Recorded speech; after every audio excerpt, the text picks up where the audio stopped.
Cuanto peor, mejor, dice un viejo adagio político, sobre todo a la hora de las elecciones.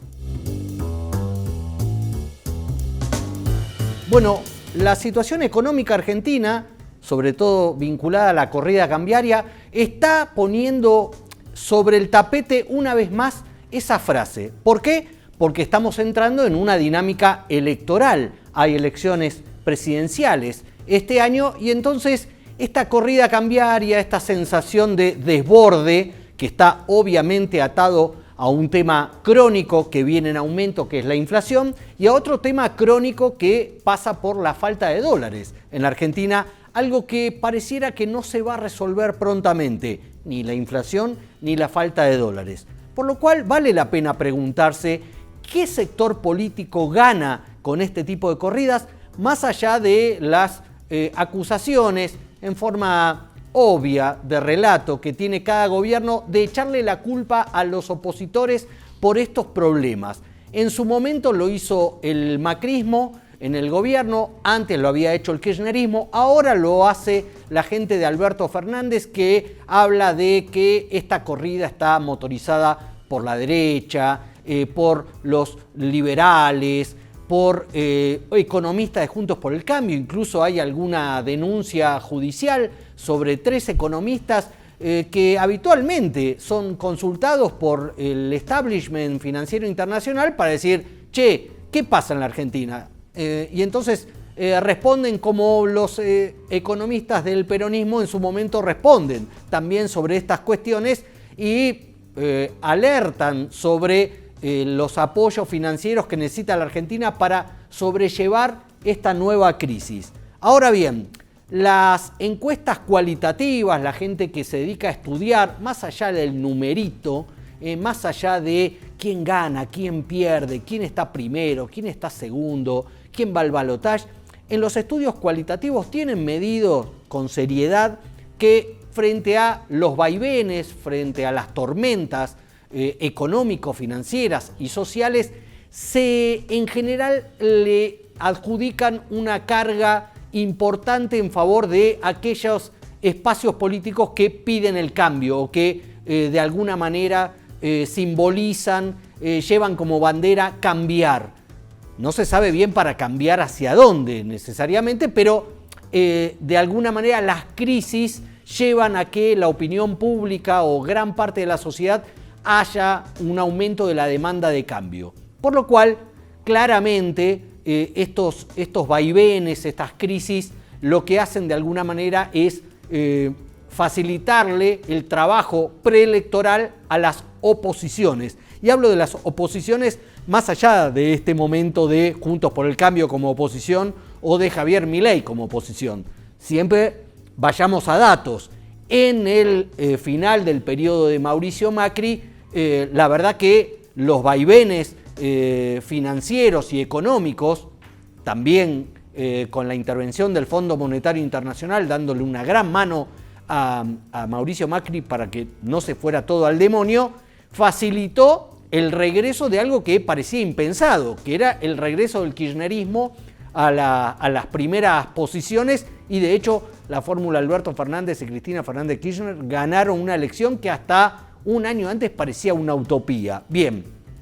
esto puede repetirse ahora en el formato de están invertidos los roles, pero además hay un tercer actor distinto que no figuraba en los planes en las elecciones de hace 4 años, que es Javier Milei. Entonces, de alguna manera, todas estas tormentas de tipo financiera, de tipo precios, de tipo incertidumbre que se generan sobre todo en un año electoral donde ya hay una base de incertidumbre muy alta porque no se sabe lo que va a pasar, no se sabe quién va a ganar. Esto de alguna manera confirma el espacio o la prioridad que pueden tener en el votante la necesidad de cambio, de expresar un cambio. Lo dicho, Juntos por el Cambio está más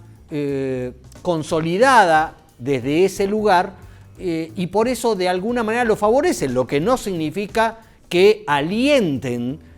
o que no necesariamente significa que alienten estos espasmos, porque de alguna forma Después, si ganan las elecciones, van a tener que gobernar a partir del 10 de diciembre y esto, sea quien fuera el candidato del espacio, sea Horacio Rodríguez Larreta, sea Patricia Bullrich, que son los principales, alguien me dirá, ¿pero cómo? ¿Y Gerardo Morales? No, Gerardo Morales irá a sumarse seguramente a la fórmula de Horacio Rodríguez Larreta para la PASO, pero más allá de quién sea el candidato de Juntos por el Cambio y de quién sea la referencia económica de ese espacio de Juntos por el Cambio, está claro que es uno de los beneficiados de estas corridas, pero atención, tampoco necesariamente las tienen por qué alimentar porque después hay que gobernar y es más fácil gobernar si no todo se va al diablo.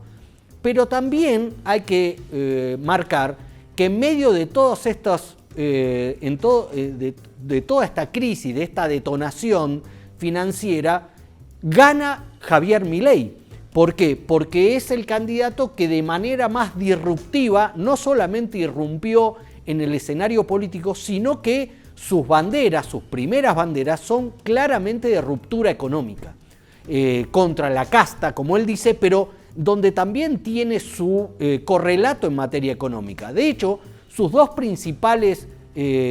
consignas a esta altura de la época preelectoral son, por un lado, la dolarización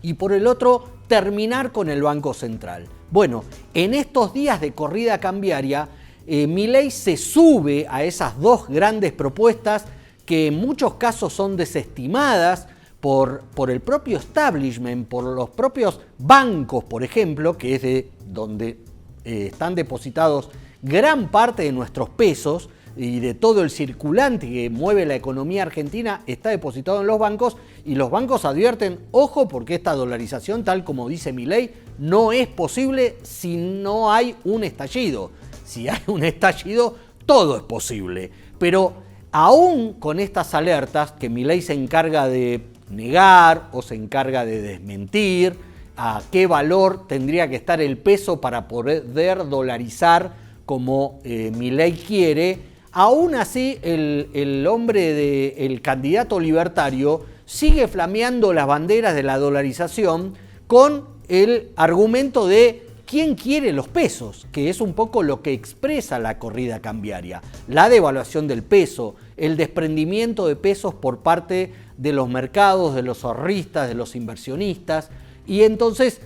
aumenta la apuesta que hace Milei sobre el tema de la dolarización y no se detiene tanto en plantear, como dice el Fondo Monetario incluso, o gente vinculado con el Fondo Monetario, ex directores, ex gerentes del Fondo Monetario, que dicen la Argentina no está en condiciones de dolarizar y si dolariza necesitaría el apoyo del Fondo Monetario, que no lo tiene ni lo tendría para una medida de ese estilo. Pero aún así Milei sigue porque, bueno, ya hemos dicho en varias oportunidades que el voto a Milei hoy todavía expresa un voto contra la dirigencia política y en este caso también un voto contra el status quo económico que viene de capa caída en las últimas, digamos, 3 gestiones presidenciales. Hay que irse hasta recién la primera gestión presidencial de Cristina Fernández de Kirchner para decir que la Argentina genuinamente creció económicamente y hubo redistribución del ingreso. A partir de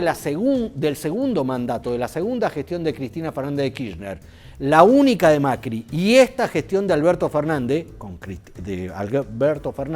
con la Z final, con Cristina Fernández en la vicepresidenta, en la vicepresidencia no es menor, se fue todo al demonio y de alguna forma Milei se agarra de eso para decir, bueno, las dos gestiones de mis competidores, tanto del kirchnerismo como del macrismo, fueron malas, vótenme a mí, que soy algo distinto. Y lo mismo con el Banco Central, aunque son medidas que los expertos cuando las miran con lupa le encuentran un montón de contraindicaciones, peligrosas contraindicaciones que podrían convertir a este incendio en un fuego que no terminaría y que terminaría no solamente con la economía, sino con la Argentina. Atención, porque a veces cuanto peor mejor puede ser demasiado arriesgado porque en el medio estábamos todos nosotros.